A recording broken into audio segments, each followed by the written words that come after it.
మరలా చూడడానికి, మిమ్మల్ని అందరినీ చూడడానికి దేవుడిచ్చిన ఈ గొప్ప కృపను బట్టి నేను అంతగానో సంతోషిస్తున్నాను. దేవునికి స్తోత్రం చేద్దాం. హల్లెలూయా.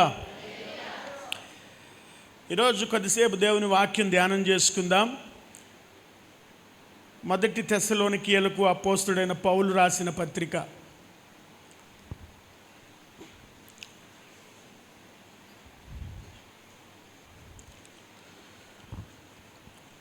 అపోస్తలుడైన పౌలు తెస్సలోనికీయులకు రాసిన మొదటి పత్రిక, మొదటి అధ్యాయం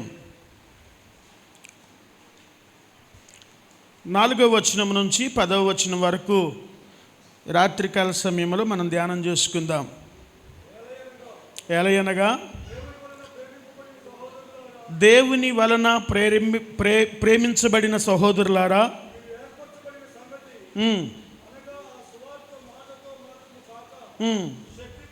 శక్తితోను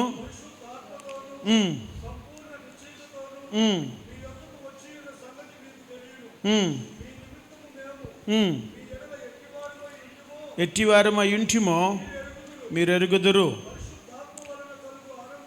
పరిశుద్ధాత్మ వలన కలుగు ఆనందముతో గొప్ప ఉపద్రవమందు మీరు వాక్యమును అంగీకరించి మమ్మును ప్రభువుని పోలి నడుచుకుని వారి అయితిరి.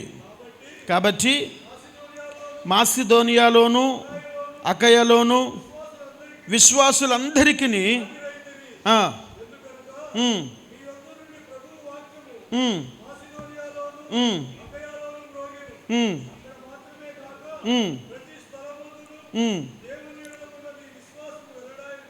గనుక లేదు.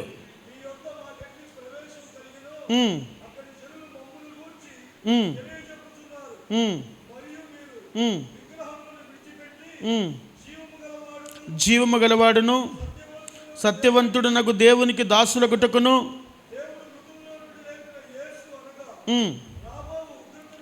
రాబోవు ఉగ్రత నుండి మనలను తప్పించుచున్న పరలోకము నుండి వచ్చునని ఎదురు చూచుటకును తెలియజేయుచున్నారు. చిన్న ప్రార్థన చేసుకుందాం. సర్వోన్నతుడా, పరిశుద్ధుడా, ప్రేమ కలిగిన మా మంచి యేసు ప్రభువా, ఈ రాత్రికాల సమయంలో అయ్యా మరొకసారి మీ పాదాల దగ్గరికి వస్తూ ఉన్నాం. చదవబడిన వాక్యమును దీవించి ప్రభువా, చదవబడిన వాక్యములో నుంచి మా అందరితో మీరు మాట్లాడమని ప్రార్థన చేస్తూ ఉన్నాం. ఈ రాత్రికాల సమయంలో ప్రభువా, మా పట్ల మీ ప్రణాళికలు మీరు తెలియపరచండి. అయ్యా, నీ మెల్లనైన స్వరమును మీరు వినిపించమని ప్రార్థన చేస్తూ ఉన్నాం.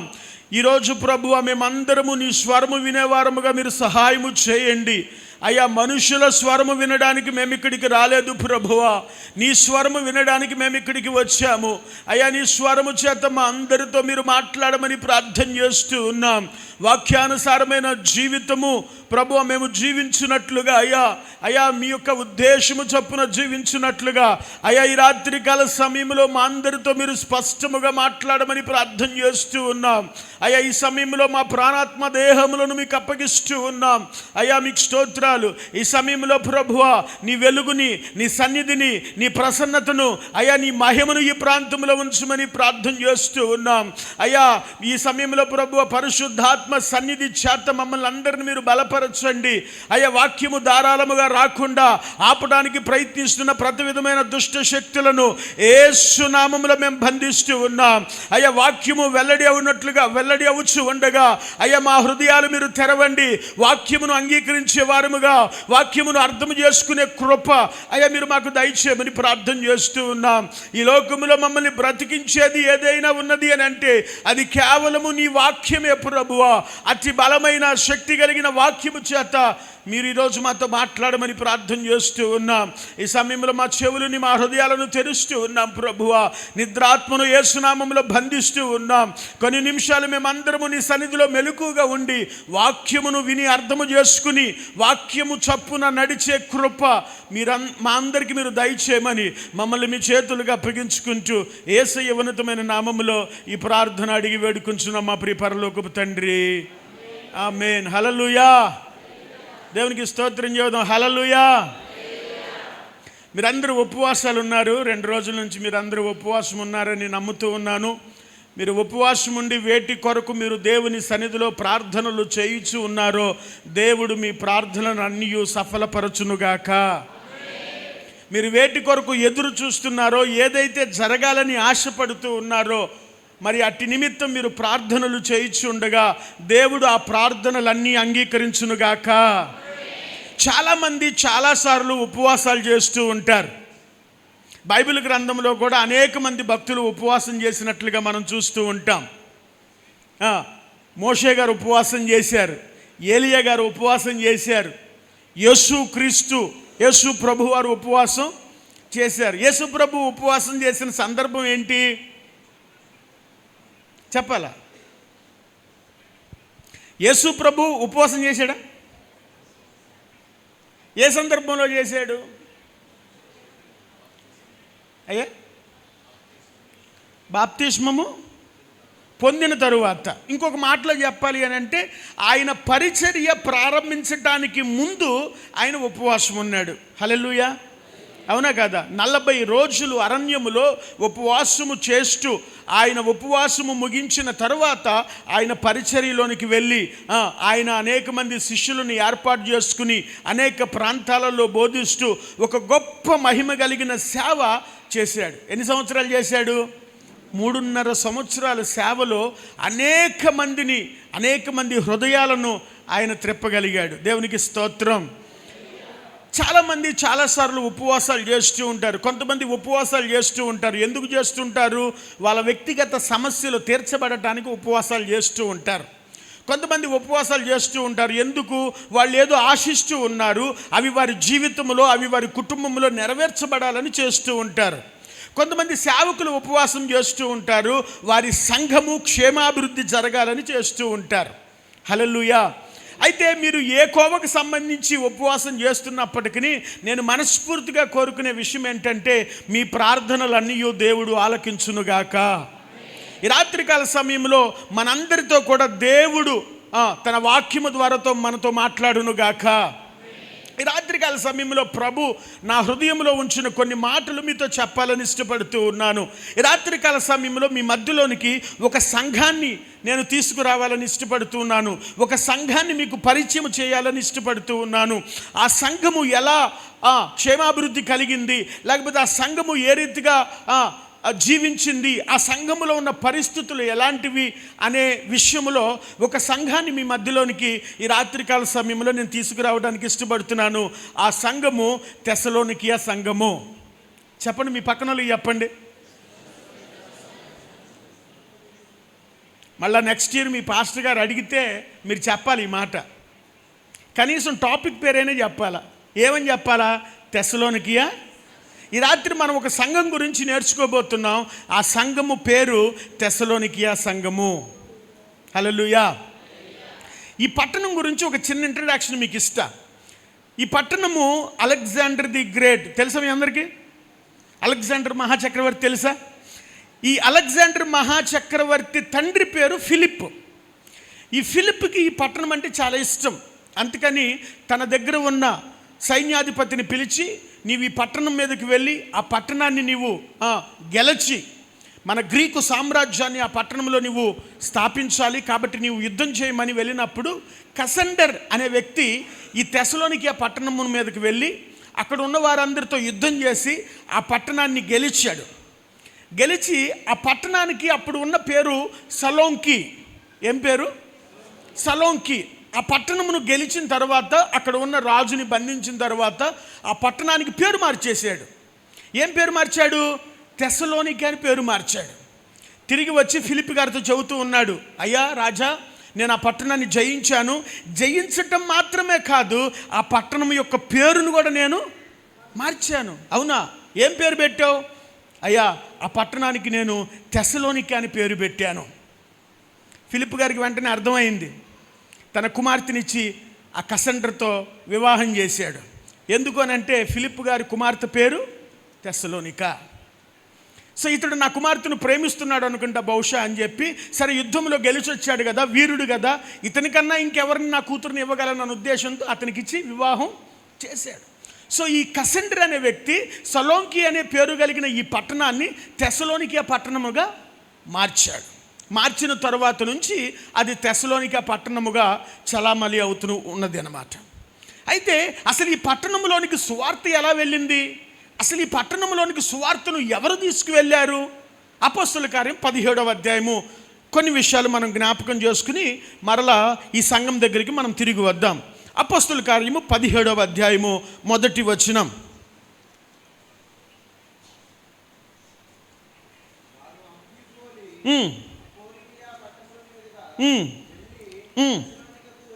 వచ్చిరి.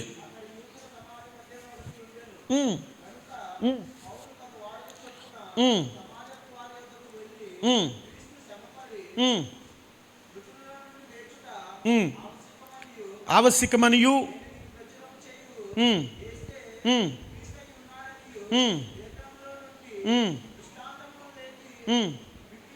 విప్పి చెప్పుచు వారితో 3 విశ్రాంతి దినములు తర్కించుచుండెను. చాలు.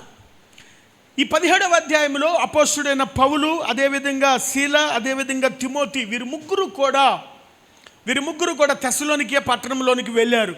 తెస్సలోనికే పట్టణంలోనికి వెళ్ళి పౌలు 3 ప్రసంగాలు చేశాడు. అక్కడ సంఘాన్ని స్థాపించాడు. ఆ సంఘము పేరే తెస్సలోనికియా సంఘము. హల్లెలూయా.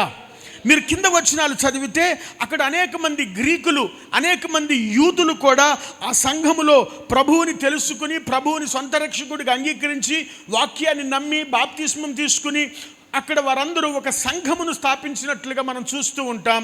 ఆ సంఘము పేరే తెస్సలోనికియా సంఘము. అపోస్తలుడైన పౌలు 3 మిషనరీ ప్రయాణాలు చేశాడు. ఎన్ని చేశాడు? 3 మిషనరీ ప్రయాణాలు చేశాడు. మిషనరీ ప్రయాణం అంటే ఏంటంటే తన ప్రాంతమును వదిలిపెట్టి వేరొక ప్రాంతమునకు వెళ్ళి అక్కడ కొన్ని రోజులు ఉండి అక్కడ కొన్ని ప్రసంగాలు చేసి కొంతమందిని ప్రభువు కొరకు సంపాదించి అక్కడ ఒక సంఘాన్ని స్థాపించి ఆ సంఘాన్ని తన దగ్గర ఉన్న శిష్యులు ఒక అతనికి అప్పగించి మరొక పట్టణానికి వెళ్ళేవాడు. ఇలా వెళ్ళిపోయి వేరు పట్టణాలకు వెళ్ళిపోయి సంఘాలు స్థాపించి మరలా తిరిగి యెరూషలేమునికి వచ్చేవాడు. యెరూషలేములో ఇతను ప్రచారం చేసిన, ఇతను స్థాపించిన సంఘములన్నిటి గురించిన ఒక రిపోర్ట్ యెరూషలేములో చెప్పి కొన్ని రోజులు యెరూషలేములో ఉండి మరలా ప్రయాణం చేస్తూ ఉండేవాడు. అది పౌలు గారి యొక్క పరిచర్య, అది పౌలు గారి యొక్క ప్రయాణం. ఇలాంటి పరిచర్య ప్రయాణాలు, మిషనరీ జర్నీసు పౌలు తన జీవితంలో 3 చేశాడు. 3లో ఇది 2వది అన్నమాట. ఒకరోజు పౌలు ప్రార్థన చేస్తూ ఉన్నప్పుడు అతడు ఆసియా దేశమునకు వెళ్ళాలని ఇష్టపడుతూ ఉన్నప్పుడు పరిశుద్ధాత్మ దేవుడు నీవు ఆసియా దేశానికి కాదు, నీవు మాసిదోనియాకి వెళ్ళమని చెప్పాడట. 16వ అధ్యాయంలో మనం చూస్తే మనకు అర్థమైద్ది. సో మాసిదోనియాకి వెళ్ళమని పరిశుద్ధాత్ముడు చెప్పినప్పుడు పరిశుద్ధాత్మ మాట పౌలు గారు దాన్ని విధేయత చూపించి ఆయన మాసిదోనియా దేశానికి వెళ్ళాడు. హల్లెలూయా. మాసిదోనియా దేశము యూరప్లో ఉండేదన్నమాట. సో యూరప్కి మొట్టమొదటి సువార్తను తీసుకువెళ్ళింది ఎవరంటే పౌలు గారు. మాసిదోనియాకి వెళ్ళి మాసిదోనియా దేశంలో అపోస్తలుడైన పౌలు 3 సంఘాలు స్థాపించాడు. ఎన్ని సంఘాలు? అందులో మొదటిది ఫిలిప్పీ సంఘం. ఫిలిప్పీ పట్టణానికి వెళ్ళాడు.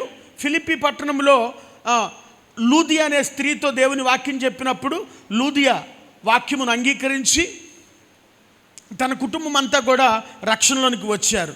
తర్వాత పూతోను దయ్యము పట్టిన ఒక స్త్రీ, తనను కూడా పౌలు గారు స్వస్థపరిచినప్పుడు, విడుదల కలగజేసినప్పుడు ఆమె కూడా ప్రభువుని నమ్ముకుంది. తర్వాత చెరసాల నాయకుడు తన కుటుంబం అంతా కూడా ప్రభువుని తెలుసుకున్నారు. ఈ 3 కుటుంబాలు కలిసి ఫిలిప్పీ సంఘము ప్రారంభించబడింది.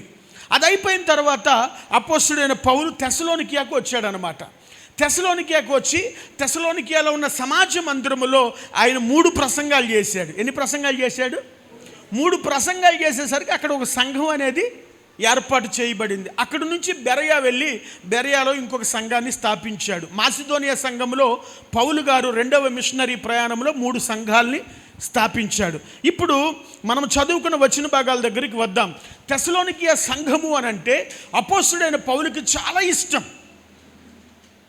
ఎంత ఇష్టమోనంటే అపోస్తలుడైన పౌలు రాసిన 14 పత్రికల్లో మొదటి పత్రిక ఏదయ్యా అనంటే మొదటి తెస్సలోనికియా పత్రిక. తెస్సలోనికే సంఘానికి రాసిన మొట్టమొదటి పత్రికే పౌలు గారు రాసిన మొదటి పత్రిక. వాస్తవానికి బైబిల్లో పత్రిక వెంబటి పత్రిక అనేది స్పష్టంగా మనకి కనపడదు. కానీ పౌలు గారు రాసిన మొట్టమొదటి పత్రిక ఏదని మనం గమనిస్తే తెస్సలోనికీయులకు రాసిన పత్రిక. తెస్సలోనికే సంఘము పౌలుని బాగా ఆకర్షించింది. తెస్సలోనికే సంఘము పౌలు గారిని బాగా ఆకట్టుకుంది. తెస్సలోనికే సంఘము పౌలు గారిని చాలా సంతోషపెట్టింది. ఈ సంఘాన్ని స్థాపించడానికి పౌలు గారు ఎంతో ప్రయాసపడ్డారు.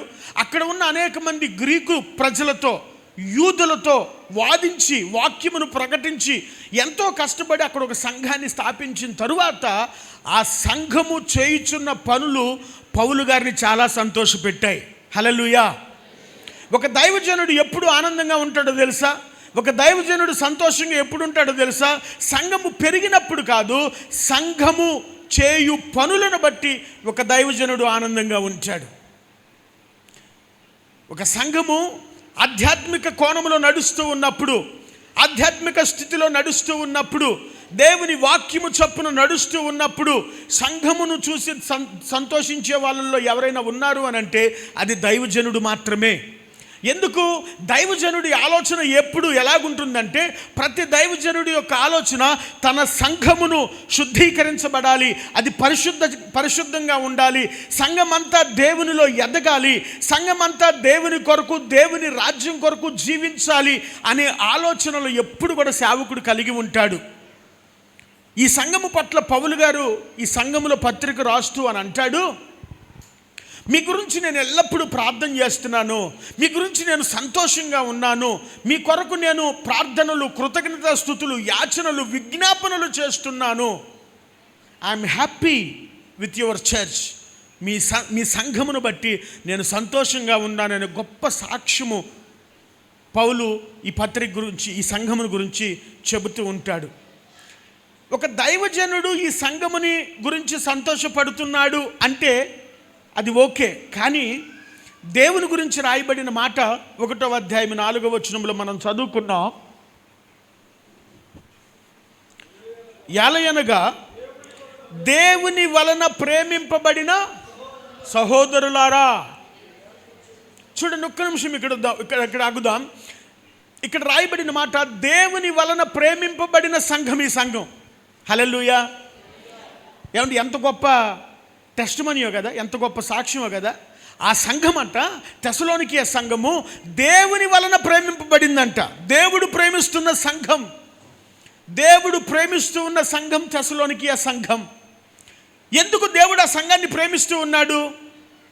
మాసిదోనియాలో ఉన్న సంఘాలు 3 సంఘాలు, ఫిలిప్పీ సంఘము, తెస్సలోనికే సంఘము, బెరయా సంఘం అని నేను మీకు చెప్పాను. ఈ సంఘముల గురించి పౌలు కొరింథీ పట్టణానికి పత్రిక రాస్తూ 2వ పత్రిక 8వ అధ్యాయంలో మాసిదోనియా సంఘములు దేవుని కృపను పొందుకున్న సంఘాలు అని అంటాడు. మనము చదువుకున్న 1వ అధ్యాయం 4వ వచనంలో ఇది దేవుని చేత ప్రేమింపబడుతున్న సంఘము అని అంటాడు. ఒక సంఘము దేవుని కృపను పొందుకోవాలి అని అంటే, లేకపోతే ఒక సంఘమును దేవుడు ప్రేమించాలి అని అంటే, ఆ సంఘము చేసే పనులను మనం చాలా జాగ్రత్తగా గమనించాలి. ప్రియమైన దేవుని బిడ్డలారా, మనల్ని ఎవరు ప్రేమించినా ప్రేమించకపోయినా యేసయ్య ప్రేమిస్తే చాలు కదా, అవునా కదా? మనల్ని ఎవరు ప్రేమించినా ప్రేమించకపోయినా, ఎవరు ఇష్టపడినా ఇష్టపడకపోయినా, దేవుడు మనల్ని ప్రేమిస్తే ఆ యొక్క ఆ సాక్ష్యం అది ఒక అద్భుతం కదా, అది ఒక ఆశీర్వాదం కదా. సో ఈ రాత్రికాల సమయంలో మన సంఘాలను కూడా దేవుడు ప్రేమించాలి అని అంటే తెస్సలోనికే సంఘం అసలు ఏం చేస్తుంది అనేది మనం అర్థం చేసుకోవాలి. సమయాన్ని బట్టి ఒక 2-3 విషయాలు నేను మీకు చూపించాలని ఇష్టపడుతున్నాను. 6వ వచనం చదువుదాం.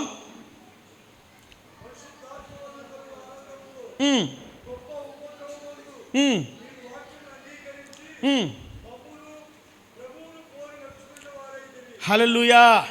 ఈ సంఘం గురించి పౌలు గారు ఏమని మాట్లాడుతూ ఉన్నారు? 6వ వచనంలో, పరిశుద్ధాత్మ వలన కలుగు ఆనందముతో గొప్ప ఉపద్రవమందు మీరు వాక్యమును అంగీకరించిన వారు, మీరు ప్రభువుని పోలి నడుచుకున్నవారు, మీరు దైవజనుని పోలి నడుచుకున్నవారు అని సాక్ష్యం చెప్తూ ఉన్నాడు పౌలు గారు ఈ సంఘం గురించి.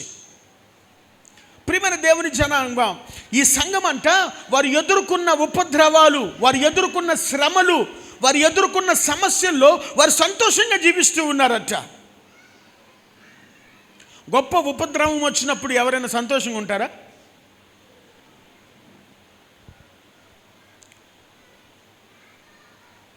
గొప్ప ఉపద్రవంలో ఉన్నప్పుడు ఏ వ్యక్తి కూడా సంతోషంలో, కానీ ఈ సంఘము సంతోషంగా ఉన్నదట. ఈ సంఘము ప్రభు వైపు చూస్తూ ఉన్నదట. ఈ సంఘము దేవుని వాక్యాన్ని అంగీకరిస్తూ ఉన్నారట.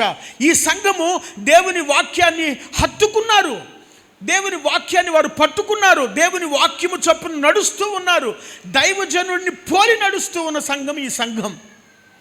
ఈ రాత్రికాల సమయంలో ప్రభు నా హృదయంలో ఉంచిన మాట ఏంటంటే, మన జీవితంలో ఏ సమస్య వచ్చినా, ఏ శ్రమ వచ్చినా, ఎటువంటి ఉపద్రవం వచ్చినా మనము ప్రభువుని పోలి నడుచుకునే వారముగా ఉండాలి.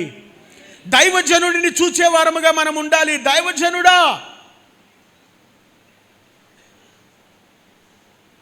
నాకు శ్రమ వచ్చింది, కానీ నేను శ్రమ వైపు చూడటం లేదు, నీ వైపు చూస్తున్నాను, దేవుని వైపు చూస్తున్నాను, వాక్యం వైపు చూస్తున్నాను అనే చెప్పే సంఘముగా మనం మార్చబడాలి. హల్లెలూయా.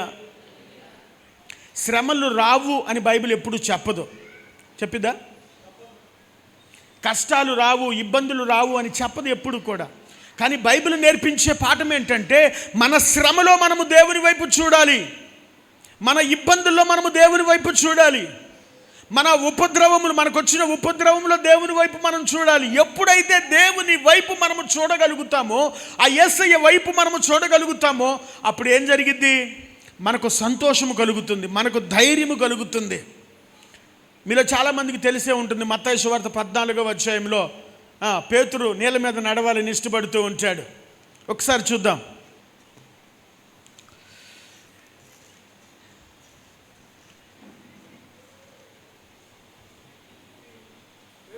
హ్మ్.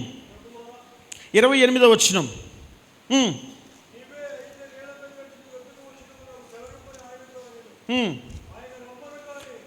పేతురు గారు ఇష్టపడుతున్నాడు నీటి మీద నడవాలని. ఆయన జీవితం చాలా వరకు వాస్తవానికి నీటి మీద సరిపోయింది, పడవల మీద చేపలు పట్టుకుంటూ సరిపోయింది. కానీ ఎప్పుడో తీరని కోరిక ఆయనకు ఒకటి ఉంది. ఏంటి ఆ కోరిక? ఎప్పటికైనా సరే నీళ్ళ మీద. పేతురు గారికి ఈత వచ్చే ఉంటుంది, ఎందుకంటే అతడు చేపలు పట్టుకునే వ్యక్తి కాబట్టి ఈత వచ్చే ఉంటుంది. కానీ అతడికి ఒక కోరిక ఏంటంటే నీళ్ళ మీద. యేసు ప్రభుని అడుగుతున్నాడు, ప్రభు నీవే అయితే నీళ్ళ మీద నడవమని నాకు కూడా సెలవివ్వు అని అన్నాడు. అప్పుడు ప్రభు వారు ఏమన్నారు? రమ్మన్నాడు. పేతురు మెల్లగా దోణి దిగాడు. యేసు నొద్ద వెళ్ళుటకు నీళ్ళ మీద నడిచెను. నడిచాడా లేదా? నడిచాడా? ఈ స్టెప్పులు వేసాడు. ఎన్ని స్టెప్పులు అనేది మనకు తెలియదు, కానీ ఏం స్టెప్పులో మనకు తెలియదు, కానీ నడిచాడు. తర్వాత అక్కడ రాయబడిన మాట, కానీ గాలిని చూచి భయపడి మునిగిపోసాగాడు. ఎప్పుడైతే యేసయ్య వైపు చూడగలుగుతున్నాడో అప్పుడు నడవగలిగాడు. ఎప్పుడైతే గాలిని చూస్తున్నాడో అప్పుడు మునిగిపోవటం అనేది జరిగింది. అర్థమైంది మాట? ప్రభువుని చూస్తున్నంతసేపు అతడు నడవగలిగాడు, కానీ గాలిని చూసినప్పుడు అతడు మునిగిపోతూ ఉన్నాడు. వెంటనే ప్రభువా నన్ను రక్షించు అన్నప్పుడు ప్రభు అంటున్నాడు, ఎందుకు నువ్వు సందేహపడుతున్నావు, అల్ప విశ్వాసి. ఏమన్నాడు దేవుడు? మీ పక్కన చెప్పండి ఈ మాట.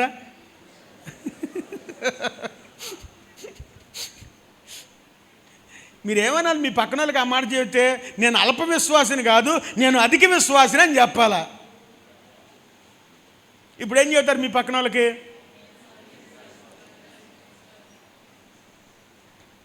పేతురు గారు ఎప్పుడైతే అతని విశ్వాసము బలహీన పడిపోయిందో మునిగిపోవటం అనేది జరుగుతుంది. ఈ రాత్రి దేవుడు మనకు జ్ఞాపకం చేస్తున్న ఒక మాట ఏంటంటే, నీ ఎదుట ఎటువంటి గొప్ప ఉపద్రవము ఉంచినప్పటికీ, ఇంకొక విషయం ఏంటంటే, ఇక్కడ దేవుడు కొన్నిసార్లు శ్రమలు అనేవి మన జీవితంలో అనుమతిస్తుంటాడు. ఒక ముళ్ళు అనేది పెడుతుంటాడు అన్నమాట. ఎందుకు? అప్పుడప్పుడు ఆ ముళ్ళు తట్టు పొడుస్తూ ఉంటాడు ఆయన. ఎందుకు? పొడవకపోతే మనం నిలబడం సరిగ్గా, రెక్కలు లేకపోయినా ఎగిరిపోతూ ఉంటాం అన్నమాట. విమానానికి రెక్కలుంటేనే ఎగురుతాయి, రెక్కలు లేకపోతే విమానం ఎగరదు. పక్షికి రెక్కలుంటేనే ఎగురుతుంది, రెక్కలు లేకపోతే ఇప్పుడు ఎప్పుడైనా రెక్క విరిగిన పక్షిని మీరు చూస్తే అది కుంటుతూ ఉంటుంది. మీరు పట్టుకోవాలని చూస్తే అది పరిగెత్తుద్ది, కానీ అది ఎగరదు. కానీ మానవుడికి రెక్కలు లేకపోయినా వాడికి ఎగరటం బాగా తెలుసు. అందుకని ఎగరకూడదని దేవుడు అప్పుడప్పుడు కొన్ని ముళ్ళు పెడతా ఉంటాడు, గుచ్చుతూ ఉంటాడు అనమాట. ఎందుకు ఎగిరిపోతామని. దేవుడు కొన్నిసార్లు మన జీవితంలో శ్రమలు ఎలా చేస్తాడు, అవి మనల్ని నాశనం చేయాలని ఉద్దేశం కాదు, కానీ ఆ శ్రమలలో దేవుణ్ణి మనం స్తుతించాలని, ఆ శ్రమలలో దేవుణ్ణి మనం జ్ఞాపకం చేసుకోవాలని, ఆ శ్రమలలో ఉండి దేవుని వైపు చూడాలనే ఆశతో, ఆలోచనతో. కానీ ఆ శ్రమల ద్వారా మనల్ని నాశనం చేయాలని దేవుని ఉద్దేశం మాత్రం కాదు. ఈ రాత్రికాల సమయంలో ప్రభు మనతో మాట్లాడుతూ ఉన్న మాట ఏంటంటే, నీ జీవితంలో నీకు ఎదురైన సమస్యను బట్టి నీ ఒకవేళ ప్రశ్నించుకుంటున్నావేమో, ఎందుకు నాకు ఇలా జరిగింది. ఒక్కొక్కసారి సేవకులంగా మా దగ్గరికి కొంతమంది విశ్వాసులు వచ్చి మాట్లాడుతూ ఉంటారు, అయ్యా ఎందుకు నా జీవితంలోనే ఇలా జరుగుతుంది, ఎందుకు నాకే ఈ కష్టం వచ్చింది, ఎందుకు ఈ అనారోగ్యము నాకే వచ్చింది, ఎందుకు ఈ సమస్య నాకే వచ్చింది అని చాలాసార్లు ప్రశ్నలు అడుగుతూ ఉంటాం. ఈ రాత్రి ప్రభు తెలియజేస్తున్నది, నీ జీవితంలో ఏ శ్రమ వచ్చినప్పటికీ తెస్సలోనికీయ సంఘము ఏ రీతిగా సంతోషించిందో, తెస్సలోనికీయ సంఘము దేవుని వైపు ఏ రీతిగా చూస్తుందో, అట్టి కృపలోనికి మనం అందరము రావాలని దేవుడు కోరుకుంటూ ఉన్నాడు. ఆమేన్. హెబ్రీ పత్రిక 12వ అధ్యాయం 2వ వచనంలో ఒక చక్కని మాట రాయబడి ఉన్నది.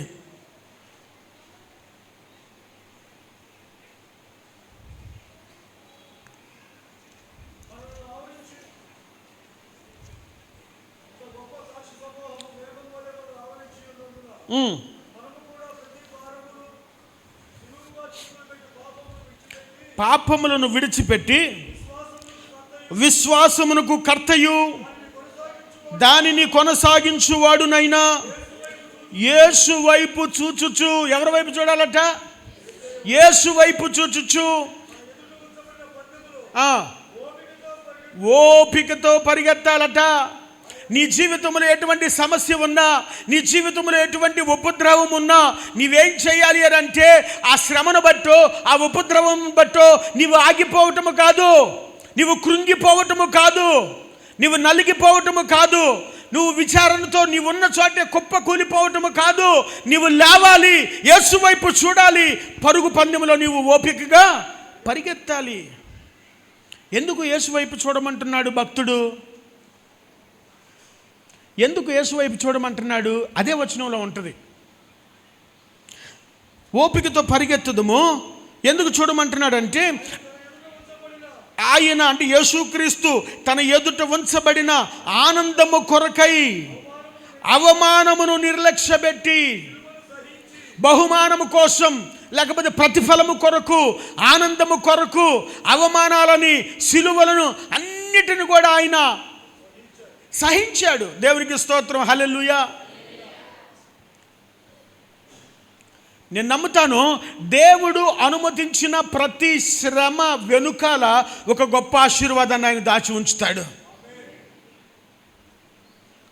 యేసుక్రీస్తు గురించి రాయబడిన మాట, ఆయన అవమానములను, ఆయన వేటిని కూడా ఆయన పక్కన పెట్టేశాడు, నిర్లక్ష్యం చేసేసాడు. నిర్లక్ష్య పెట్టి సిలువని సహించి దేవుని సింహాసనం యొక్క కుడి పార్శ్వమున ఆయన ఆసీనుడై ఉన్నాడు. దేవుని ఆశీర్వాదం ఏంటి? యేసయ్య ఆశీర్వాదం ఏంటంటే, దేవుని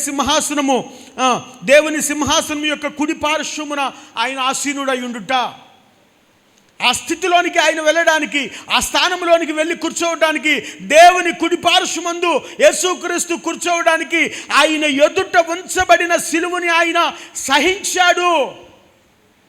దేవుడు మనందరి కొరకు దాచి ఉంచిన బహుమానాల కోసం ప్రస్తుతము మన జీవితంలో ఉన్న ప్రతి విధమైన శ్రమను కూడా మనము జయించాలి. అట్టి శ్రమను మనము జయించాలి అని అంటే యేసు వైపు చూచే కృప దేవుడు మనకు అనుగ్రహించునుగాక. ఈ సంఘాన్ని దేవుడు ప్రేమించడానికి గల కారణం అదే. వారి జీవితంలో ఏ శ్రమ వచ్చినా, ఏ ఉపద్రవం వచ్చినా వారు దేవుని వాక్యమును అంగీకరిస్తూ దేవుని వైపు చూస్తూ వారు సంతోషముగా ముందుకు వెళ్ళారట. అందుకని దేవుని యొక్క ప్రేమ, దేవుని కృప ఆ సంఘానికి దొరికింది. రాత్రికాల సమయంలో మన సంఘాలకు దేవుని కృప దొరకాలి అని అంటే, రాత్రికాల సమయంలో దేవుని ప్రేమ మన సంఘాలకి దొరకాలి అని అంటే, మన ఎదుట ఉంచబడిన ఏ శ్రమైనప్పటికీ కూడా దానిని చూచేవారముగా కాక యేసుని చూచేవారముగా మనం ఉండాలని దేవుడు కోరుకుంటున్నాడు. నువ్వెవరి వైపు చూస్తున్నావు? నీకు శ్రమ వచ్చినప్పుడు శ్రమను చూస్తున్నావా? మనుషుల్ని చూస్తున్నావా? నీకు సహాయము చేసే వారి కొరకు, సహాయము కొరకు నీవు ఎదురు చూస్తున్నావా? అవన్నీ నిష్ప్రయోజనం. నీవు యేసు వైపు చూడు. ఈ రాత్రికాల సమయంలో నీ ఉపవాస ప్రార్థనల్లో, ఈ ఉపవాస ప్రార్థనలు నీవు చేస్తూ ఉండగా నీ ఎదుట నీ జీవితంలో ఉంచబడిన ఏ శ్రమనైనా సరే దానిని చూడకుండా ఈ ఉపవాస ప్రార్థనా శక్తితో నీవు యేసు వైపు చూసినప్పుడు ఖచ్చితంగా దాని నుంచి నీవు తప్పించబడతావు. నీకు ఒక గొప్ప విడుదల దేవుడు ఇవ్వటానికి సిద్ధంగా ఉన్నాడు. దేవుడు ఎదురు చూస్తూ ఉన్నాడు. దేవుడు నీ కొరకు ఆలోచన చేస్తూ ఉన్నాడు. నా కుమారుడు, నా కుమార్తె ఆ శ్రమను చూచి ఆగిపోతుందా? లేకపోతే ఆ శ్రమను చూచి తన యొక్క విశ్వాసాన్ని బలహీనపరుచుకుంటుందా? లేకపోతే ఆ సమస్యను, ఆ శ్రమను, ఆ ఉపద్రవమును దాటి నా దగ్గరికి రాగలుగుతుందా అని దేవుడు ఎదురు చూస్తూ ఉన్నాడు. ఈ రాత్రికాల సమయంలో నా జీవితంలో ఉంచబడిన ఏ శ్రమైనా, ఏ సమస్య అయినా ప్రభువా దానిని చూచేవారిముగా కాకుండా నిన్ను చూచే కృప దయచేయి అని నీవు నోరు తెరిచి ప్రార్థన చేయగలిగితే దేవుడు నీకు సహాయం చేయడానికి సిద్ధంగా ఉన్నాడు. హల్లెలూయా. ఎందుకు ఈ సంఘము దేవుని యొక్క ప్రేమను పొందుకుంది? పౌలు గారు ఎందుకు ఈ సంఘము ఇష్టమో రెండో విషయం మనం ఒకసారి గమనిద్దాం. 7వ వచనం చూద్దాం. కాబట్టి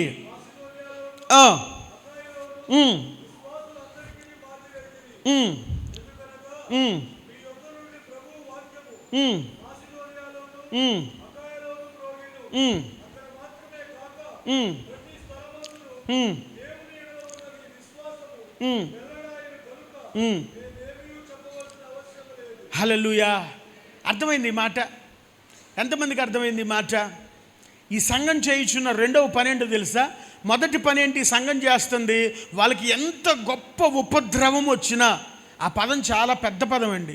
గొప్ప ఉపద్రవం అనేది చాలా పెద్ద పదం. మనం ఏంటంటే మన జీవితంలో ఉన్న చిన్న చిన్న సమస్యలే మనకు పెద్దగా మనకు అనిపిస్తూ ఉంటాయి. ఆ సంఘములో గొప్ప ఉపద్రవములు వచ్చినా వారు ప్రభు వైపు చూశారు. అంతేకాకుండా రెండవదిగా మనం చూస్తూ ఉన్నప్పుడు ఈ సంఘం చేయించున్న రెండవ పని ఏంటంటే, వీరు మాసిదోనియాలోను అకయాలోను విశ్వాసులందరికీ మాదిరిగా ఉన్నారట. హల్లెలూయా. తెసలోనిక అనేది వాళ్ళ పట్టణం పేరు, మాసిదోనియా అనేది వాళ్ళ దేశం పేరు. అర్థమైంది మాట? తెసలోనిక అనేది వాళ్ళ పట్టణం పేరు, మాసిదోనియా అనేది వాళ్ళ దేశం పేరు. ఫర్ ఎగ్జాంపుల్ నంది వెలుగు లేకపోతే తెనాలి అనేది మన పట్టణం పేరు. భారతదేశం అనేది మన దేశం పేరు. సో ఈ తెసలోనిక సంఘం అంట మాసిదోనియా దేశం అంతటికి, మాసిదోనియా దేశంలో ఉన్న విశ్వాసులందరికీ వాళ్ళు మాదిరిగా ఉన్నారంట, ఎగ్జాంపులరీగా ఉన్నారంట. దేని విషయంలో? దేని విషయంలో? దేని విషయంలో? వాక్యాన్ని ప్రకటించు విషయములో. హల్లెలూయా. అక్కడ రాయబడిన ఇంకొక మాట ఏంటంటే, అకయా దేశంలో కూడా, అకయా అనేది వాళ్ళ పక్కన ఉన్న దేశం, మాసిదోనియా అనేది కొద్దిగా పైనుండే దేశం.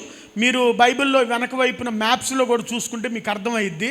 మాసిదోనియా అనే దాంట్లో తెసలోనిక అనేది చిన్న పట్టణం, ఫిలిప్పి అనేది ఒక పట్టణం, బెరయా అనేది ఒక పట్టణం. ఇది ఒక దేశంలో ఇదంతా ఉంటుంది. కింద దేశంలోనికి వచ్చేసరికి అక్కడ అకయా దేశం ఉంటుంది అనమాట. ఈ చిన్న పట్టణము, ఈ చిన్న సంఘమైన తెసలోనిక సంఘము ఆ దేశం అంతటికినే కాకుండా దాని పక్కనున్న అకయా దేశంలో ఉన్న విశ్వాసులకి కూడా వాళ్ళు మాదిరిగా నిలబడ్డారట. దేని విషయంలో మాదిరిగా నిలబడ్డారు తెలుసా? దేవుని యొక్క వాక్యాన్ని ప్రకటించు విషయములో. హల్లెలూయా. రాయబడింది కదా అక్కడ, ఎందుకనగా మీ యొద్ద నుండి ప్రభు వాక్యము మాసిదోనియాలోను అఖయలోను మ్రోగెను. వారు దేవుని వాక్యాన్ని మాసిదోనియాకి తీసుకువెళ్ళారు. మాసిదోనియా అంతటా కూడా వీళ్ళు వాక్యాన్ని తీసుకువెళ్ళారు. అఖయ దేశం అంతటా కూడా వీళ్ళు వాక్యాన్ని తీసుకువెళ్ళారు. ఈ సంఘము వాళ్ళు ఎక్కడ అవకాశము దొరికితే, ఏ సందర్భంలో అయినా సరే వాక్యాన్ని ఇతరులకు ప్రకటించడానికి వాళ్ళు ఇష్టపడ్డారు. వాళ్ళు ఎందుకు వాక్యాన్ని ఇతరుల దగ్గరికి తీసుకువెళ్ళడానికి ఇష్టపడ్డారు అని అంటే, వాళ్ళ బంధువులు ఎవరు కూడా వాక్యం వినకుండా నశించిపోకూడదు అనే ఆలోచన. వారి స్నేహితులు ఎవరు కూడా వాక్యమును నమ్ముకోకుండా, ప్రభువుని నమ్ముకోకుండా వాళ్ళు మరణించకూడదు, నాశనం అయిపోకూడదు అనే ఆలోచన వారిది. వారి గ్రామము అంతా కూడా రక్షింపబడాలి అని సువార్తను వాళ్ళు బయటికి తీసుకువెళ్ళారు. వాళ్ళ చుట్టుపక్కల ఉన్న పట్టణములన్నీ, వారి దేశం అంతా కూడా నాశనం అయిపోకూడదు, మా దేశము రక్షింపబడాలి, మాసిదోనియా రక్షింపబడాలి, మాసిదోనియా క్రీస్తుకు సంబంధించిన దేశముగా మార్చబడాలి అన్న ఉద్దేశముతో వారు దేశమంతటా కూడా సువార్తను ప్రకటించిన సంఘము తెస్సలోనికీయ సంఘము. హల్లెలూయా. అర్థమవుతుంది ఈ మాట? ఎప్పుడైతే నీ పట్టణము పట్ల నీకు భారం ఉంటుందో, నీ రాష్ట్రము పట్ల నీకు భారం ఉంటుందో, నీ దేశము పట్ల నీకు భారంగా ఉంటుందో, నువ్వు మామూలుగా కుర్చీల మీద కాలు మీద కాలేసుకుని నువ్వు కూర్చోవు. నువ్వేం చేస్తావు? వాక్యాన్ని బయటకు తీసుకువెళ్తావు. నీకు సాధ్యమైనంత వరకు నీ సేవకునితో కలిసి, నీ సంఘముతో కలిసి సువార్త పని విషయంలో నువ్వు ముందుకు వెళ్తావు. అది తెస్సలోనికే సంఘం చేస్తున్న పని. దేవుడు తెస్సలోనికే సంఘాన్ని ప్రేమించడానికి గల కారణం ఏంటంటే, తెస్సలోనికే సంఘాన్ని చూసి దేవుడు ఇష్టపడటానికి కారణం ఏంటంటే, ఆ సంఘములో ఉన్న ప్రతి ఒక్కరూ సువార్త పనిలో వారు నడుము కట్టుకుని ముందుకు వెళుతూ ఉన్నారు. దేవునికి స్తోత్రం. హల్లెలూయా.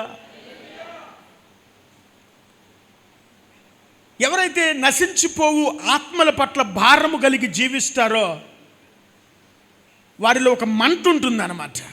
ఏమంటే, అగ్నిలో నుండి లాగినట్టు కొందరినైనా.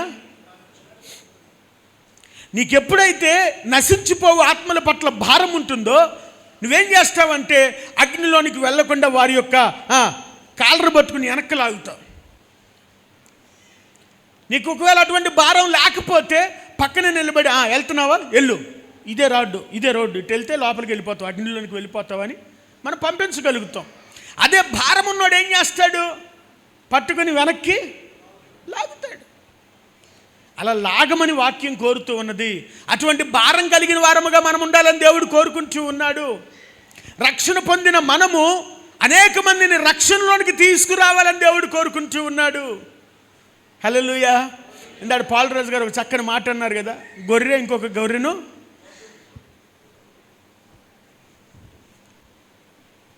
యేసు ప్రభు నీ కొరకు రక్తము కార్చి నిన్ను రక్షించాడు కదా, మరి నీవు కొద్దిగా చెమట కార్చి ఇంకొకటి రక్షణకు నువ్వు ఎందుకు ప్రయాసపడలేకపోతున్నావు? నీ రక్షణ కొరకు ఆయన కష్టపడ్డాడు కదా, ఇంకొకరి రక్షణ కొరకు నువ్వెందుకు కష్టపడలేకపోతున్నావు? ఒక భక్తుడు అన్నాడు, నీ రక్షణ నలుగురిని రక్షించలేకపోతే నీవు పొందుకున్న రక్షణకు ఒక విలువ లేదని అంటాడు ఒక ఆయన.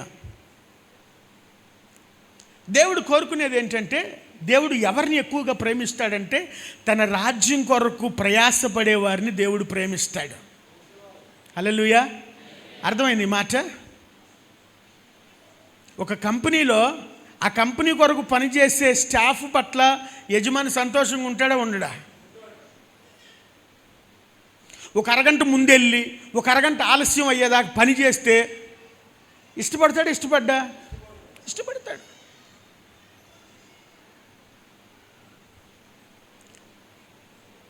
ఇచ్చిన పని కన్నా ఎక్కువ పని చేసి కంపెనీకి ఎక్కువ లాభాలు వచ్చే స్టాఫ్ పట్ల యజమాని ఇష్టపడతాడు. అడగకుండానే బోనస్లు ఇస్తాడు, అడగకుండానే కావలసిన దానికన్నా ఎక్కువ ఇవ్వటానికి ఇష్టపడతాడు. ఇప్పుడు దేవుని పని దేవుని రాజ్యము పని, ఇది దేవునికి సంబంధించిన పని. దేవుని రాజ్యమునకు సంబంధించిన పనిలో నీవు నిలబడితే నీవు ఆ పనిని చేయడానికి ఇష్టపడితే, నీ సేవకునితో కలిసి నువ్వు ముందుకు నడవడానికి ఇష్టపడితే, నీ సంఘముతో కలిసి నీవు ముందుకు నడవడానికి ఇష్టపడితే, నిన్ను బట్టి దేవుడు ఇష్టపడ్డా? ప్రేమించడా? ఈ సంఘాన్ని దేవుడు ప్రేమించడానికి గల కారణం ఏంటంటే, ఈ సంఘము సువార్త పనిలో వారు నడుము కట్టుకుని ముందుకు వెళుతూ ఉన్నారు. హల్లెలూయా. వారి భారం ఏంటంటే, నా జనులు ఎవరు కూడా నశించిపోకూడదు, నా గ్రామము నశించిపోకూడదు, నా పట్టణము నశించిపోకూడదు, నా యొక్క దేశము నశించిపోకూడదు అనే భారము వాళ్ళకు కలిగి ఉన్నది. కాబట్టి వారు సువార్తను ప్రకటించడానికి, సువార్తను తీసుకువెళ్ళడానికి ఇష్టపడ్డారు. పౌలు అంటాడు 1 కొరింథీ పత్రిక 9వ అధ్యాయంలో 16వ వచనంలో,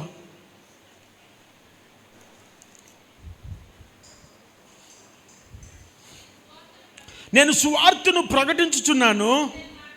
లేదు, సువార్తను ప్రకటించవలసిన భారము నా మీద మోపబడి ఉన్నది. చెప్పండి ఈ మాట మీరందరూ కూడా. సువార్తను ప్రకటించవలసిన భారము నా మీద మోపబడి ఉన్నదే చెబుతున్నారు మీరు, మీకు ముందు చెప్పట్లా. సువార్తను ప్రకటించవలసిన భారము నా మీద మోపబడి ఉన్నది. అయ్యో, నేను సువార్తను ప్రకటించని ఎడల నాకు. ఈ అనుభవంలోనికి దేవుడు మనందరినీ తీసుకువచ్చునుగాక. సువార్తను నేను ప్రకటించకపోతే నాకు శ్రమ అనే ఆలోచన నీ మధ్యలో ఉన్నప్పుడు, నీ హృదయములో అది నాటబడినప్పుడు, నీవు కొందరినైనా ప్రభు దగ్గరికి నడిపించగలుగుతావు. పౌలు గారు ఏమంటూ ఉన్నాడంటే, నేను వాక్యము చెప్పకపోతే, సువార్తను ప్రకటించకపోతే, నలుగురిని ప్రభు దగ్గరికి నడిపించకపోతే, 4 సంఘాలు నేను కట్టకపోతే అది నాకు శ్రమ అన్న ఆలోచన తన మైండ్లో పెట్టుకుని పనిచేస్తూ ఉన్నాడు. అందుకనే 14 సంఘాలు అపోస్తలుడైన పౌలు కట్టాడు. హల్లెలూయా. ఎన్ని సంఘాలు? 14 సంఘాలు కట్టి 3 మిషనరీ ప్రయాణాలు చేసి 14 పత్రికలు క్రొత్త నిబంధనలో రాశాడు. ఎన్ని పత్రికలు? 14 పత్రికలు. క్రొత్త నిబంధనలో ఎన్ని పుస్తకాలు ఉన్నాయి? 77, 47, 27. 27 పుస్తకాలు. అంటే సగం పుస్తకాలు పౌలు గారు రాసిన పుస్తకాలే. ఎందుకు రాయగలిగాడు? ఎందుకు అంత గొప్ప సేవ చేయగలిగాడు? పౌలు గురించి ఈరోజు మనం గర్వంగా ఎందుకు మాట్లాడుకోగలుగుతున్నాం? సేవకులందరికీ కూడా అపోస్తలుడైన పౌలు ఒక గొప్ప మాదిరిని ఉంచి వెళ్ళాడు. ఈ రోజుకి కూడా ఆయన సేవ చేసి దాదాపుగా 2000 సంవత్సరముల క్రితం అయితే, ఈ రోజుకు కూడా అపోస్తలుడైన పౌలు సేవ మా సేవకులందరికీ కూడా ఒక మాదిరి. ఎందుకు? ఆయన ఈ మాటను తన మైండ్లో ఉంచుకున్నాడు. ఈ మాటను ఆయన తన హృదయంలో ఉంచుకున్నాడు. ఏ మాట? నేను సువార్తను ప్రకటించకపోతే నాకు శ్రమ అని అనుకున్నాడు. కాబట్టి అద్భుతమైన సేవ, మహిమ కలిగిన సేవ చేశాడు. కాబట్టి గొప్ప పరిచర్య చేశాడు. కాబట్టి ఈరోజు మా సేవకులందరికీ కూడా ఆయన ఒక మాదిరి. పౌలు గారు ఇంకొక మాట అంటాడు రోమపత్రిక 9వ అధ్యాయంలో, నా మైండ్ని బ్లాక్ చేసిన మాట చూపించిన మీకు. చూడండి, రోమపత్రిక 9వ అధ్యాయం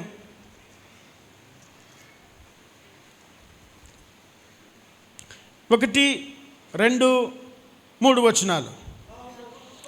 నాకు బహు దుఃఖమును నా హృదయములో మానని వేదనయు కలవు. క్రీస్తునందు నిజమే చెప్పుచున్నాను, అబద్ధమాడుట లేదు.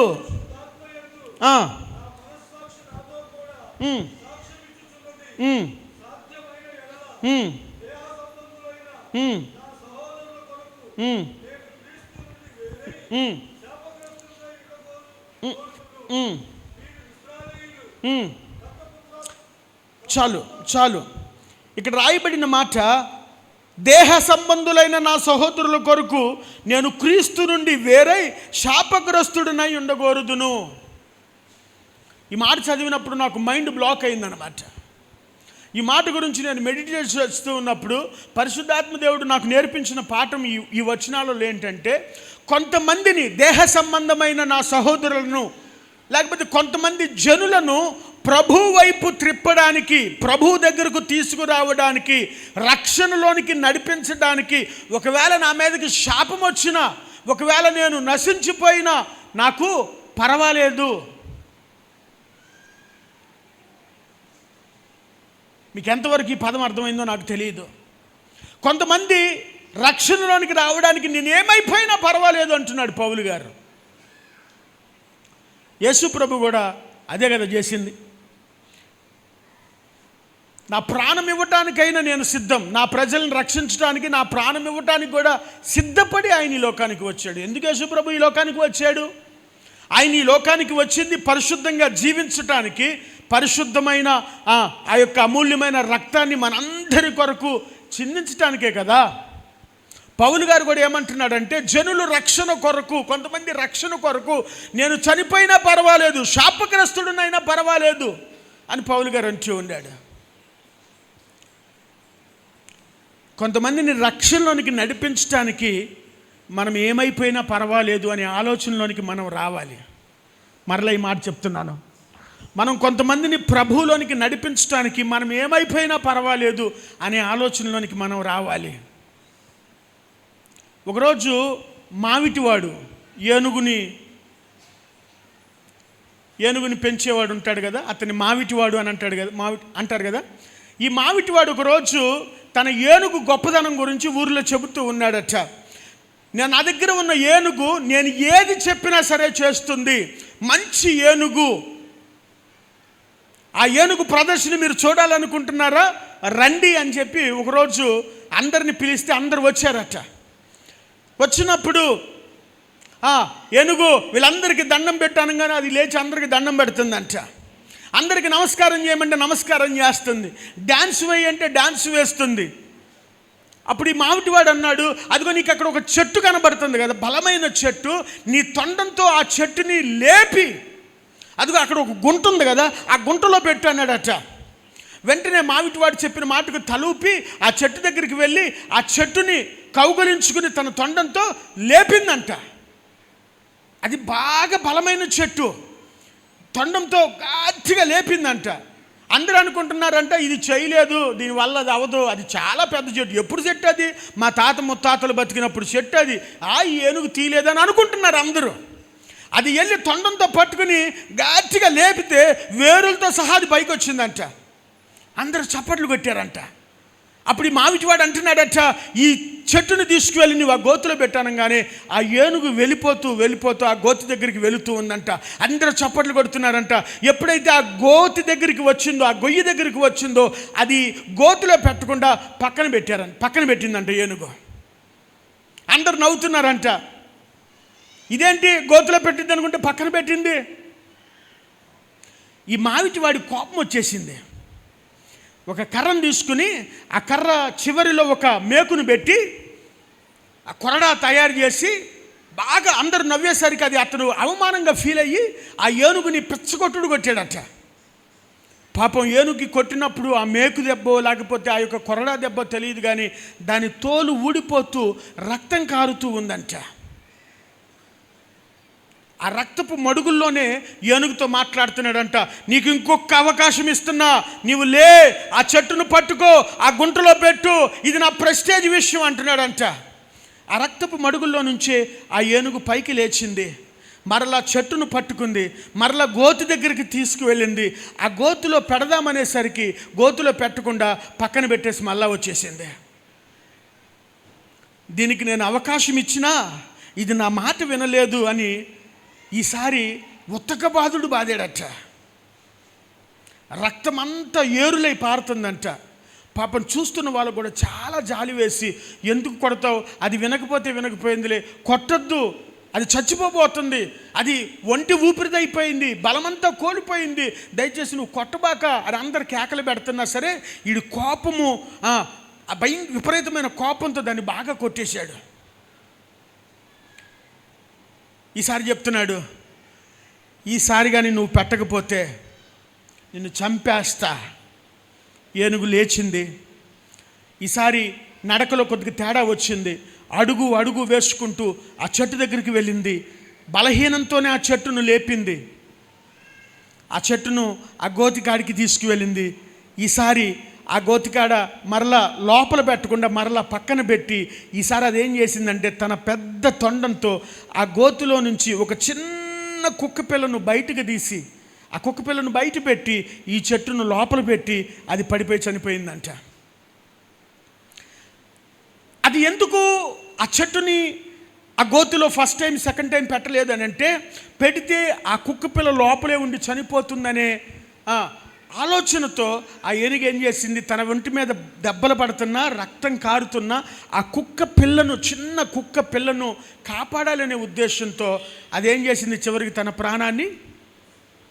పౌలు గారు అంటున్న మాట కూడా అదే, నా జనులు రక్షణ పొందడానికి నేను ఏమైపోయినా పర్వాలేదు, నేను శాపగ్రస్తుడిని అవటానికి కూడా పర్వాలేదు. అది పౌలు గారి యొక్క తీర్మానం. అది పౌలు గారి యొక్క నశించిపోవు ఆత్మల పట్ల ఆయన కలిగి ఉన్న భారం. యేసయ్య కూడా చేసింది అంతే కదా. మనమందరము రక్షణ పొందడానికి ఆయన వీపు మీద కొరడా దెబ్బలు, మనమందరము రక్షణ పొందడానికి ఆయన తల మీద ముండ్ల కిరీటము, మనమందరము రక్షణ పొందడానికి పిడుగుద్దులు గుద్దించుకున్నాడు, అవమానపరిచారు, సిలువ మోయవలసి వచ్చింది, సిలువ మీదకి ఎక్కవలసి వచ్చింది, మేకులు కొట్టబడవలసి వచ్చింది. ఎందుకు? మనము రక్షణ పొందడానికి. ఇక్కడ పాయింట్ ఏంటంటే, మన రక్షణ కొరకు ఆయన అంత గొప్ప త్యాగం చేసినప్పుడు రక్షణ లేని వారి కొరకు మనం కూడా త్యాగం చేయవలసిన వారమై ఉన్నాం.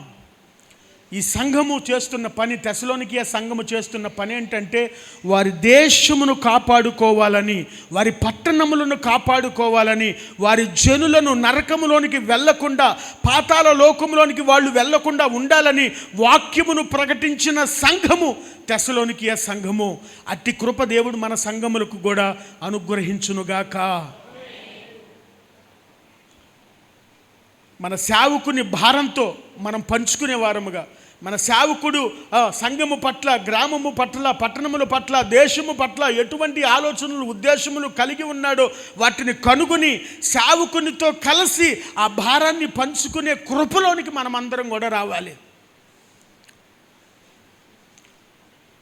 మీరు అడగచ్చు, అయ్యా మేము ఆడవాళ్ళం కదా, మేమేం చేయగలం, మా వల్ల ఏమయ్యిద్ది, సేవ మేమేం చేయగలం అని మీరు అంటారేమో. నాకు ఒక మిషనరీ గుర్తుకొస్తుంది ఈ సమయంలో. ఆమె ఎవరో కాదు, మేరీ సెస్లర్. ఇప్పుడు నిన్నారు ఈ పేరు, మేరీ సెస్లర్. మేరీ సెస్లర్ అనే ఆమె స్కాట్లాండ్లో జన్మించింది. స్కాట్లాండ్లో జన్మించి చిన్నప్పటి నుంచి డేవిడ్ లివింగ్స్టన్ అతను తనకు బాగా ఇష్టం. అప్పటికే డేవిడ్ లివింగ్స్టన్ గొప్ప పరిచర్య ఆఫ్రికా దేశంలో చేస్తూ ఉన్నాడు. ఈ మేరీ సెస్లర్ డేవిడ్ లివింగ్స్టన్ చేసే పరిచర్య విని దేవుని పట్ల, ఆఫ్రికా పట్ల ఒక గొప్ప భారంతో ఆఫ్రికా కోసం ప్రార్థన చేస్తూ ఉండేది. ఎప్పుడైతే తన పెళ్లి వయసు వచ్చేసరికి డేవిడ్ లివింగ్స్టన్ అక్కడ ప్రాణాలు కోల్పోయాడని తెలిసింది. వెంటనే తన హృదయం బద్దలైపోయింది. ఆఫ్రికా పట్ల భారం ఇంకా దేవుడు ఆమెకి ఇంకా ఎక్కువగా ఇచ్చాడు. ఎప్పుడైతే డేవిడ్ లివింగ్స్టన్ ఆఫ్రికా దేశంలో పరిచర్య చేస్తూ చనిపోయాడని తెలుసుకున్న మేరీ సెస్లర్ ఆఫ్రికా దేశం వెళ్ళాలనుకుంది. స్కాట్లాండ్లో పుట్టిన అమ్మాయి, మంచి వయసులో ఉన్న అమ్మాయి, ముట్టుకుంటే కమిలిపోయేటటువంటి అంత సౌందర్యమైన చక్కని ఆడపిల్ల తీసుకున్న నిర్ణయం ఏంటో తెలుసా? తన 20s, తన 20వ సంవత్సరంలో తీసుకున్న నిర్ణయం ఏంటంటే, నేను ఆఫ్రికా దేశం వెళ్ళి సేవ చేయాలి. ఇంట్లో వాళ్ళు ఒప్పుకోలేదు, కానీ ఆఫ్రికా దేశం వెళ్ళింది. ఆఫ్రికా దేశంలో 14 సంవత్సరాలు ఉండి ఆఫ్రికా దేశంలో కొన్ని వందల కుటుంబాలను ప్రభు వైపు తిప్పింది మేరీ సెస్లర్. హల్లెలూయా. ఈ 14 సంవత్సరాల్లో అక్కడ భాషను నేర్చుకుంది. ఈ 14 సంవత్సరముల్లో ఆఫ్రికా దేశంలో ఉండటం బట్టేమో కానీ తన శరీరం ఆకృతి అంతా మారిపోయి తను కూడా ఒక ఆఫ్రికన్ లేడీగా మారిపోయింది.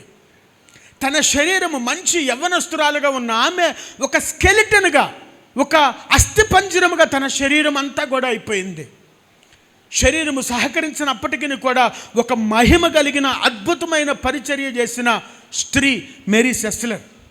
14 సంవత్సరాలు ఉన్న తర్వాత దేవుడు ఆమెతో మాట్లాడుతూ ఉన్న మాట, ఫలానా చోట కొయింబో, కొయినాంగో అనే ప్రాంతంలో నరమాంస భక్షకులు ఉన్నారు, వారి దగ్గరికి ఇప్పటి వరకు ఎవరు వారి దగ్గరికి సువార్త చేయటానికి వెళ్ళలేదు.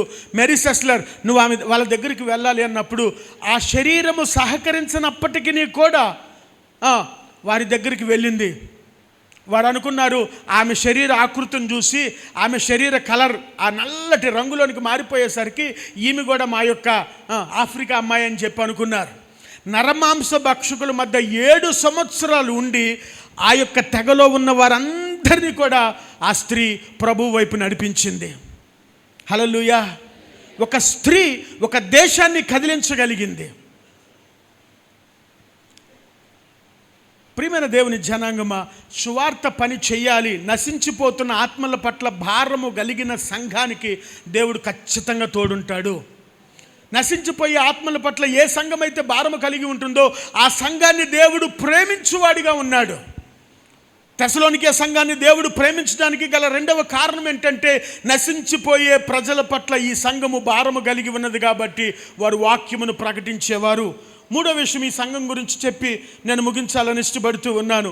ఈ చివరి మాట మనం చదువుకున్న 1వ అధ్యాయము చివరి వచనముల్లో అక్కడ రాయబడిన మాట ఏంటంటే, పరలోకము నుండి రాబోవు ఉగ్రత నుండి మనలను తప్పించుచున్న ఆయన కుమారుడైన యేసు పరలోకము నుండి వచ్చునని ఎదురు చూచుటకు. ఈ సంఘం మూడవదిగా ఏం చేస్తూ ఉన్నారంటే, ప్రభువు రాకడ కొరకు ఎదురు చూచుచున్న సంఘం అంట. హల్లెలూయా. ఏ సంఘం? ఈ సంఘము ప్రభు రాకడ కొరకు ఎదురు చూస్తుంది. ఎదురు చూడటం అంటే ఏదో కుర్చీలో కాలు మీద కాలు వేసుకుని కూర్చుందని కాదు. ఎదురు చూడడం అంటే వారు సిద్ధపడి ఉన్నారు. ఈరోజు దేవుడు వచ్చినా సరే నేను దేవునితో ఎత్తబడతాను అనే ఒక నిరీక్షణలో ఉన్న సంఘము తెస్సలోనికే సంఘము. అట్టి కృపలోనికి మనం అందరము వచ్చుదుము గాక. సిద్ధపాటు విషయంలో నేను ఒక మాట చెప్పాలనుకుంటూ ఉన్నాను. యేసు ప్రభు ఎప్పుడు వస్తాడో ఎవరికీ తెలియదు. ఆయన రాకడ ఎప్పుడో ఎవరికీ తెలియదు. ఆయన రాకడ ఎప్పుడు వచ్చినప్పటికీ కూడా సంఘము సిద్ధపడి ఉండాలి.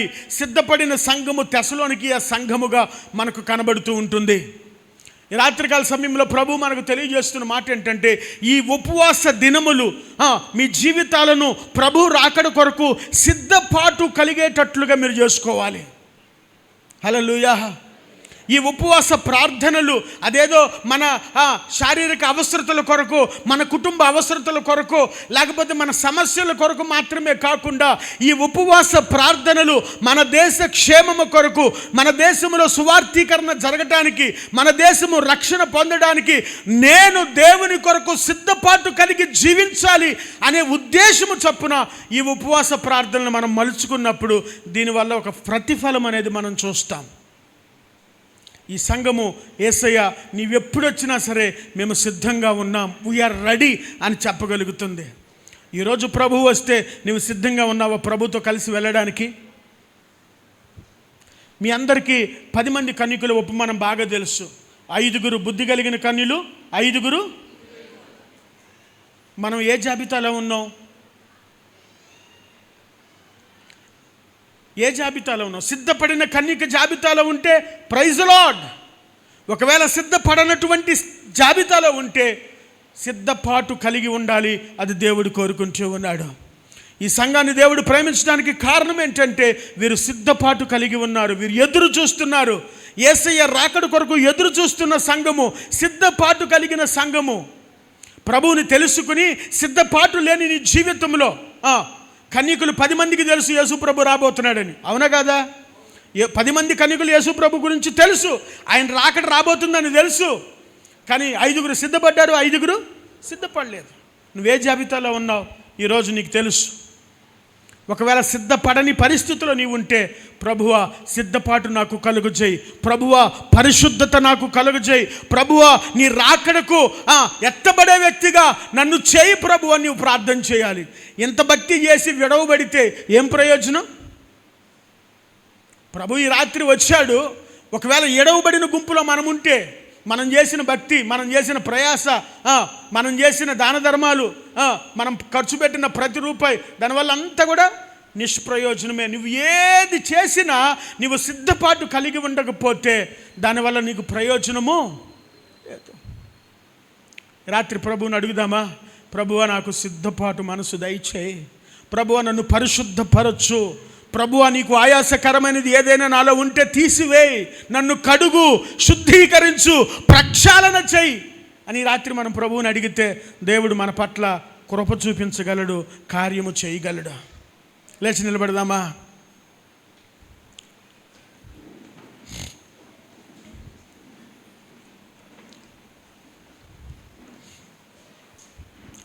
దేవుడి సంఘానికి ఒక గొప్ప కృపను అనుగ్రహిస్తూ ఉన్నాడు.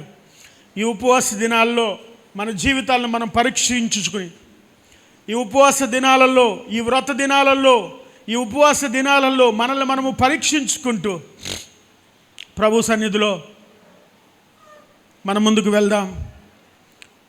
దేవుడు మనందరి ఎదుట తెస్సలోనికే సంఘాన్ని మన ఎదుట ఉంచుతూ ఉన్నాడు. ఆ సంఘాన్ని యేసయ్య ప్రేమిస్తూ ఉన్నాడట. ఆ సంఘము పట్ల దైవజనుడు ఇష్టము కలిగి ఉన్నాడట. ఆ సంఘము పట్ల దేవుని కృప విస్తరింపజేయబడిందంట. ఎందుకు అనంటే వారు కలిగి ఉన్న లక్షణాలు. గొప్ప ఉపద్రవం మందు వారు సంతోషంగా ఉన్నారు. తెస్సలోనికే సంఘము వలె దేవుడు మన సంఘాలను మార్చునుగాక. తెస్సలోనికే సంఘ విశ్వాసులు ఏ రీతిగా ఉన్నారో అట్టి కృపలోనికి దేవుడు మనందరినీ మార్చునుగాక. మన సమస్యలో మనము సంతోషించుదుముగాక. మన సమస్యలో దేవుణ్ణి మనము చూచుదుముగాక. మన సమస్యలో బైబిల్ మీద ఆధారపడి జీవించుదుముగాక. ప్రభు వైపు మన కనులు తిప్పబడునుగాక. ఈ రాత్రికాల సమయంలో వాక్యము లేని చోటకు మన పాదములు వెళ్ళునుగాక. సువార్త లేని చోట మన పాదములు తిరుగునుగాక. రక్షణ లేని కొరకు గొంతెత్తి ప్రార్థన చేసేవారముగా దేవుడు మనల్ని మార్చునుగాక. ఆయన రాకడ కొరకు సిద్ధపడే సంఘముగా దేవుడు మనల్ని ఆయుత్తపరచునుగాక.